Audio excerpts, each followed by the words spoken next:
নমস্কার, আমি তোমাদের স্বাগত দা। আজকে যে ক্লাসটা হবে সেটা খুবই গুরুত্বপূর্ণ, কারণ আমরা আজকে উদ্ভিদ কলা নিয়ে আলোচনা করব। এই টপিক থেকে পরীক্ষায় বহুবার বহু কোশ্চেন এসেছে। তাহলে চলো শুরু করি। দেখো, এখানে যে উদ্ভিদ কলা আছে, এই কলা মানে এই নয় যে খাওয়ার কলা, মানে মর্তমান কলা বা সিঙ্গাপুরি কলা, এইসব কলা, এই কলা নয়। তাহলে এই কলা মানে কি? এই কলা মানে হচ্ছে কোষের সমাহার। আচ্ছা, ইংলিশে যাকে বলে টিস্যু। তাহলে চলো এক এক করে শুরু করি। এই যে উদ্ভিদ কলা, কলা জিনিসটা কি সেটাকে বলি। ধরো তোমাদের অফলাইন ব্যাচে কোষ পড়ানো হয়ে গেছে। এই ধরো এটা একটা কোষ, এরকম অনেকগুলো কোষ মিলে কি তৈরি হয়? একটা কলা তৈরি হয়। বুঝে গেল? তাহলে কোষের সমাহারকে কি বলে? কলা। আচ্ছা, এবার দেখো, এই যে উদ্ভিদ কলা, এই কলাকে আমি দুভাগে ভাগ করতে পারি। একটা হচ্ছে ভাজক কলা আর একটা হচ্ছে স্থায়ী কলা। এই ভাজক কলাকে অনেকে অস্থায়ী কলা বলে। তাই সে যাই বলুক, আমি এখানে ভাজক কলাই লিখলাম, আর এটা হচ্ছে স্থায়ী কলা।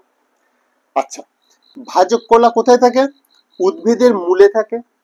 আর কোথায় থাকে?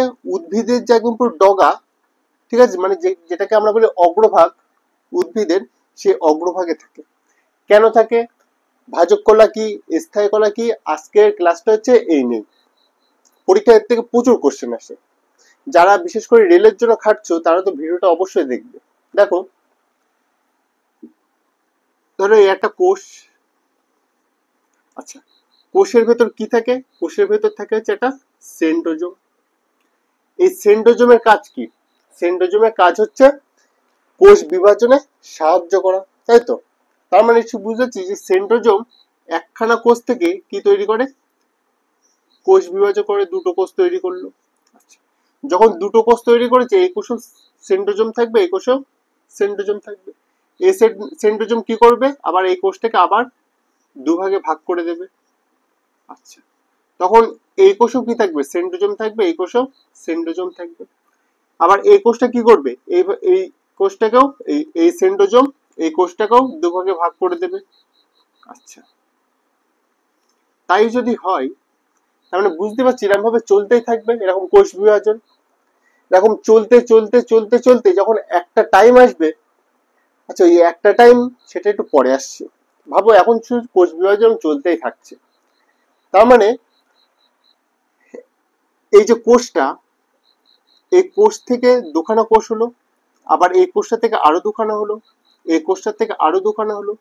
এই যে পুরো প্রসেসটা, এই যে যতগুলো কোষ এরকম ভাবে যখন চলছে, আর কলা আমি তোমাদের কি বললাম, কলা মানে হচ্ছে কোষের সমষ্টি। তাই যদি হয়, তাহলে যেসব কোষ বিভাজন হচ্ছে, মানে যেসব কোষের বিভাজন হওয়ার ক্ষমতা রয়েছে, সেই সব কোষের সমষ্টিকে আমরা বলবো হচ্ছে ভাজক কলা। যেমন ধরো এই যে উদ্ভিদের মূলে, দেখো উদ্ভিদের মূল তো ওরা কি চায়? খনিজ লবণ, মাটির থেকে জল। তার জন্য কি হয়, এরা যত দূর সম্ভব এই শিকড় মাটির নিচে যায়। তারপরে মাটির নিচে যাচ্ছে মানে কি, এই ধরো এখানে ধরো এই পর্যন্ত রয়েছে শিকড়টা, ধরো এই জায়গাটা জল, ঠিক আছে, তাহলে শিকড়টা আরো অনেক দূর যাবে। তাহলে শিকড়টা নিশ্চয়ই কি, ওর আয়তন বাড়াতে হবে। আয়তন বাড়াবে কি করে? ওর এখানে যে কোষগুলো রয়েছে সেই কোষগুলো বিভাজন করে করে আয়তন বাড়াতে হবে। তার মানে এক কথায় ভাজক কলা মানে হচ্ছে যেসব কলা, সেই সব কলার ভেতরে যে কোষগুলো রয়েছে সেই কোষগুলো কি বিভাজন হতে সক্ষম। ক্লিয়ার? আচ্ছা, তাহলে এই কোষ কি বললাম? উদ্ভিদের মূলে থাকে। আর একটা কোথায় থাকে বললাম? উদ্ভিদের অগ্রভাগে। তার মানে কি, একটা উদ্ভিদ ধরো জন্মেছে, সেই উদ্ভিদ আস্তে আস্তে বড় হচ্ছে, তাহলে উদ্ভিদ নিশ্চয়ই মাথার এই অগ্রভাগের থেকে আস্তে আস্তে উপরে ওঠে। তার মানে কি, অগ্রভাগে নিশ্চয়ই কোষ বিভাজন হচ্ছে, তবে তো উদ্ভিদটা আস্তে আস্তে বাড়ছে। তাহলে ভাজক কলার জিনিসটা কি তোমাদের বোঝা গেল। এবার চলে আসি স্থায়ী কলায়। আচ্ছা, তোমাদের কি বললাম যে একটা কোষ থেকে দুটো কোষ হলো, দুটো কোষ থেকে আরো দুটো কোষ হলো, এরকম হতেই থাকছে। এই কোষ বিভাজনে সাহায্য করে কে? সেন্ট্রোজোম। এবার দেখো, এরকম কোষ বিভাজন হতে হতে হতে হতে হতে হতে এমন একটা টাইম আসবে কোষের, যখন কোষ ক্লান্ত হয়ে পড়বে, তখন কোষের আর কোষ বিভাজন হওয়ার ক্ষমতা থাকবে না। তার মানে এই শুনে বুঝতে পারছি যে কোষ এমন একটা পর্যায়ে আসবে, যে পর্যায়ে এসে কোষ আর কোষের ভিতরে যত সেন্ট্রোজোম থাকুক না কেন, সেই সেন্ট্রোজোমের ক্ষমতা থাকবে না এই একটা কোষ থেকে আরো দুটো কোষ তৈরি করে, সেই ক্ষমতাটা থাকবে না।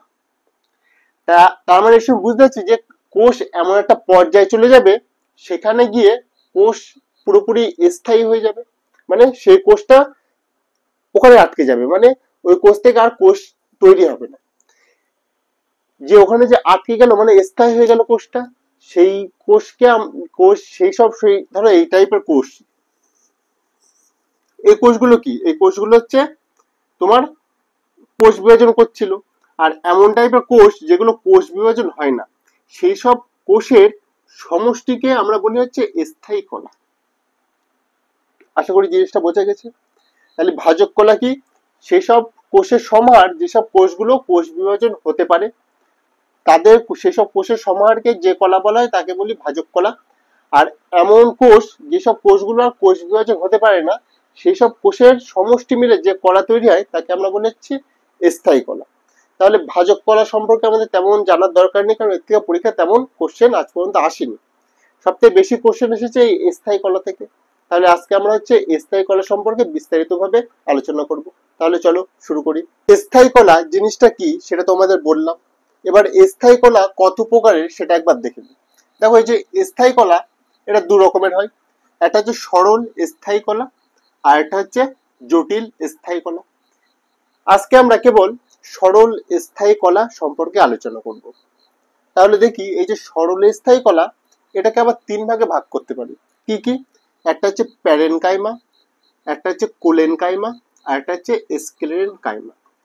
দেখো এই যে সরল স্থায়ী কলা, এগুলো এটা কোথায় থাকে একটু বলে দিই।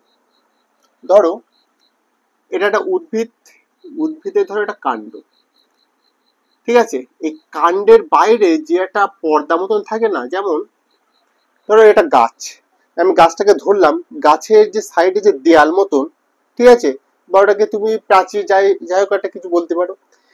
তা এক এক গাছে এক রকম, যেমন কলা গাছের যে প্রাচীর মানে যে দেওয়ালটা, ধরো কলা গাছ ধরলে ওটা কি নরম হয়, বট গাছের মানে গুড়ি কেমন হয়, শক্ত হয়, তাই আছে? এক এক রকম গাছের এক এক রকম হয়।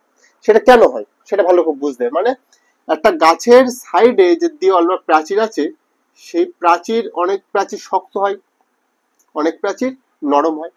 সেটা কোন গাছে কি থাকার জন্য সেগুলো হয়, বা এক কথায় সেটা মনে রাখতে হবে, সরল স্থায়ী কলা কোথায় থাকে? গাছের প্রাচীরে থাকে। ক্লিয়ার? আচ্ছা, এই যে প্যারেনকাইমা, প্যারেনকাইমা কি? তাহলে একটা সরল স্থায়ী কলা। কোলেনকাইমা কি? তাহলে কোলেনকাইমা সেই সরল স্থায়ী কলা। আর স্ক্লেরেনকাইমা হচ্ছে সরল স্থায়ী কলা।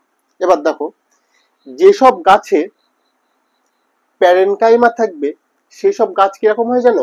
একটু দুর্বল টাইপের হয়। মানে গোটা ধরে এসব টুকর মুচড়ে দিলে তোমার হচ্ছে কাণ্ড ভেঙে যাবে। তার মানে এক কথায় যেসব ছোট ছোট গাছ, ঠিক আছে, যেসব নরম গাছ, সেসব গাছে কি থাকে? প্যারেনকাইমা থাকে। ওই জন্য তাদের দেওয়ালে, ধরে তাদের এই যে দেয়াল, সেই দেয়ালে কি থাকে? প্যারেনকাইমা। যেমন ধরো এই ফুল গাছটা, এই ফুল গাছের বোটাটা ধরে টুক করে মুড়ে দাও, দেখো ফুল গাছ, ফুলের ওই ডগাটা কি হয়ে যাবে? ভেঙে যাবে। তার মানে বুঝতে পারছি যে ফুলের ডগায় বা ফুলের কাণ্ডে কি রয়েছে? প্যারেনকাইমা আছে। আচ্ছা, তারপর চলে আসি কোলেনকাইমা। কোলেনকাইমা একটা ধরো উদ্ভিদ, যেসব উদ্ভিদ এইটার থেকে একটু বড়, তাদের যেসব কাণ্ড রয়েছে, ধরো কাণ্ডের যে প্রাচীরে, সে প্রাচীরে কি থাকে? কোলেনকাইমা থাকে। এই যে কাণ্ডটা, সেটা হচ্ছে এটার থেকে একটু শক্ত হয়, মানে সহজে আর ভাঙা যায় না। ভাঙতে পারবা, কিন্তু ওই যেমন এটা যখন একটু মুড়ে দিলে ভেঙে যাচ্ছিল, এটা সহজে মুড়ে দিলে ভাঙবে না, তখন তোমাকে একটু জোর দিয়ে মুচড়াতে হবে, তখন তাই ভাঙবে। তাই যেসব উদ্ভিদে একটু প্রাচীরটা একটু শক্ত, সেসব উদ্ভিদে কি থাকে? কোলেনকাইমা থাকে। আচ্ছা, তারপর চলে আসি স্ক্লেরেনকাইমাতে। যেমন আম গাছ, বট গাছ, এদের এইসব গাছকে তুমি এরকম দুমড়ে মুচড়ে ভাঙতে পারবা যখন ছোট থাকবে তখন, কিন্তু যখন বড় হয়ে যাবে তখন পারবা? নিশ্চয় না। কারণ বুঝেছি সেসব, এদের যে কাণ্ড, সেসব কাণ্ডে এমন স্থায়ী কলা থাকে, সরল স্থায়ী কলা, সেই সরল স্থায়ী কলার নাম কি? স্ক্লেরেনকাইমা। যার ফলে এদের কাণ্ড কি হয়? বিশাল শক্ত হয়। ওই জন্য এইসব গাছকে কি সহজে মুড়িয়ে ভাঙা যায় না। আশা করি জিনিসটা বোঝা গেছে। আর একবার রিপিট করে দিই, স্থায়ী কলা দু রকম, একটা হচ্ছে সরল স্থায়ী কলা, একটা হচ্ছে জটিল স্থায়ী কলা। সরল স্থায়ী কলা তিন রকম, একটা হচ্ছে প্যারেনকাইমা, একটা হচ্ছে কোলেনকাইমা, একটা হচ্ছে স্ক্লেরেনকাইমা। প্যারেনকাইমা কোথায় থাকে? যেসব ছোটখাটো উদ্ভিদ সে তাদের হচ্ছে কাণ্ডের প্রাচীরে থাকে হচ্ছে প্যারেনকাইমা। যেসব একটু মাঝারি টাইপের উদ্ভিদ তাদের কাণ্ডের প্রাচীরে থাকে হচ্ছে কোলেনকাইমা। আর স্ক্লেরেনকাইমা কোথায় থাকে? যেসব মোটা শক্ত উদ্ভিদ তাদের কাণ্ডের প্রাচীরে থাকে হচ্ছে স্ক্লেরেনকাইমা। তার মানে এক কথা সরল স্থায়ী কলা কোথায় থাকে? এই যেসব উদ্ভিদ আছে উদ্ভিদের বাইরে যে প্রাচীর সেই প্রাচীর তৈরি করতে সরল স্থায়ী কলা প্রয়োজন হয়। আশা করি তোমাদের ক্লাসটা বোঝা গেছে। আজকের ক্লাস এই পর্যন্ত, দেখাচ্ছে পরবর্তী ক্লাসে।